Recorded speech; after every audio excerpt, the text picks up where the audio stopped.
Assalomu alaykum. Bugun darslarimiz yanada ham qiziqarli bo'ladi, chunki biz bugun ikkita harf o'rganamiz. Boshladik. Sizlar bilan birga Ibrohim Muhiddin arab tilini o'rganishda davom etamiz. Soat harflarini yozib oldik. Soat harflari, to'g'rimi? Ana endi bunga alif harfini olib kelsak, ya'ni alif ko'rganingizdek, bu alifni olamiz. Olib keladigan bo'lsak, ko'rdingiz, to harfiga aylanadi. Nusxalaymiz, keyingi harfga qo'yamiz, yana to harfiga aylandi. Ajoyibi arab tili shunaqangi qiziq. To va zo. Endi nima farqi bor? To'g'ri topdingiz, har doimdek zo harfi nuqta bilan, to esa nuqtasiz yoziladi. Xuddiki ta, sa nuqtalar farqli bo'lgandek yoki roza nuqtasiz va nuqtali bo'lgani kabi bular ham nuqtasiz va nuqtali harflar hisoblanadi. Yozuv jihatdan har doim bir xil ko'rinishga ega bo'lgan ushbu harflar har doim bir xil yoziladi. To harfi shunda olasiz, yana joyiga qo'yasiz. Faqat bizga nima kerak bo'ladi? Bu ulanadigan harf bo'lganligi uchun unga ulab qo'yamiz. Ko'rdingiz-a? Alif ulanmas edi, lekin sod ulanardi. Alifdan ko'rinishi bir xilligini olingan, soddan esa ulab yozishlik qismi olingan. To va oxirgi ko'rinishda yana o'zining asli ko'rinishi. To harizda. To, ti, tu. Endi zo bo'lishligi uchun mana bu yerga nuqta tushib qolibdi. Zo, zi, zu harfiga aylandi. To harfini qisqacha mahrajlarini o'rgatib chiqaman sizlarga. Juda ham oson. Tishingiz turibdi, mana tish qismi, ya'ni qo'yon tishlarimiz.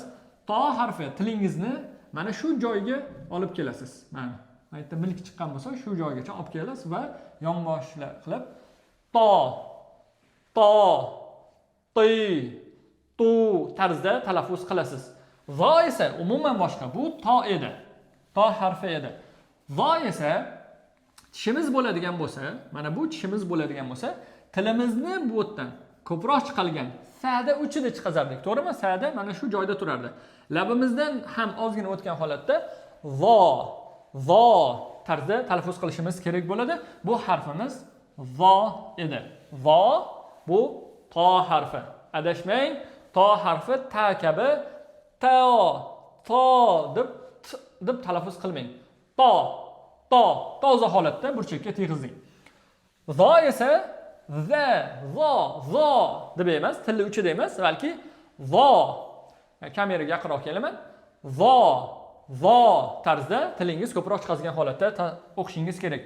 To oson bo'lishligi mumkin, lekin zoda esa zlar ko'pligi jihatidan za harfi bor yoki z harfi bor yoki zo harfi bor.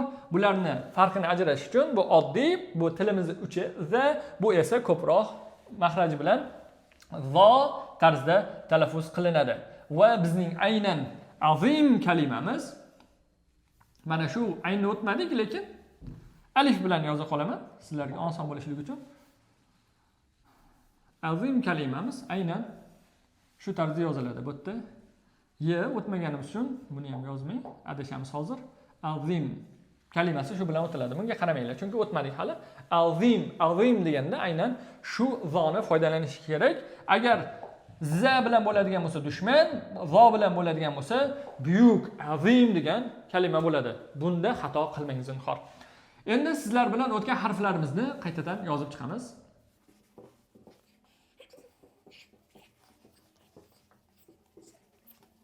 Ko'rib turganingizdek, dod harfiga yetib kelgandik. Ana endi bugun sizlar bilan to va zo harflarini o'tib ham oldik. Bir necha kunlardan keyin sizlar bilan barcha harflarni so'zlar bilan birgalikda tugatib olamiz va undan keyin chiroyli darslarimiz, ya'ni qiziqarli darslarimizda davom etamiz. Alloh nasib qilsa albatta. Har doimdek uslub oddiy. Boshiga birinchi bosh ko'rinishni yozib chiqamiz. To.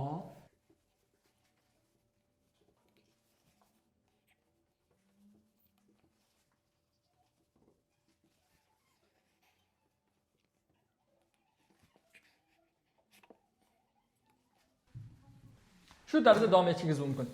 Toroba, totar, salti, run. Ana bu qismga yetib ham keldik. To harfi tebratuv harflarining ichiga kiradi. Ya'ni harfni tebratib o'qishingiz kerak.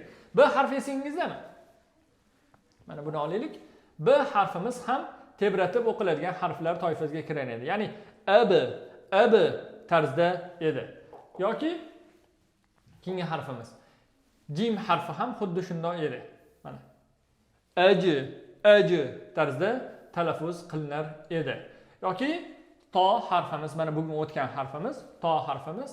Bu ham alto tarzda tebranib o'qiladi. Lekin to deb o'zi sun'iy chiqazmang. Alto deb uring, tishning burchak qismiga, boya ko'rsatgan joyimga, shunda talaffuz chiqadi va buni albatta Alijon ustozning video darsliklari bor. To harflari, dod harflarini albatta meni darsimdan keyin yoki meni darsimdan oldin bo'lishligi mumkin. Bu harflarni yaxshilab mustahkam qilib oling. Chunki bu harflar hayotingiz davomida eng kerakli bo'lgan harflar hisoblanadi. Endi shu so'zlarni zoga o'zgartirib chiqaramiz, lekin siz o'zgartirmang. Umuman o'chirib tashlang, zo bilan yozing. Hattoki biz ham dangasi bo'lmasdan shuni yoza qola olaylik.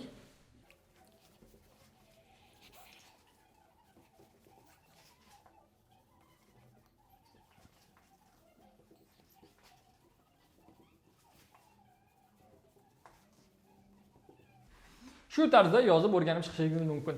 Zoror, zobar, tazor, bazor, hazor, baz. Ana endi sukunlida zda esa tebranmaydi, balki havo tashqariga chiqqandek. Baz tarzda talaffuz qilasiz. Xoz tarzda talaffuz qilinadi. Arab tilini biz bilan birgalikda o'rganishda davom eting. Sizlar bilan birga Ibrohim Muhiddin bo'ldi. Like bosishni unutmang. Salomat bo'ling.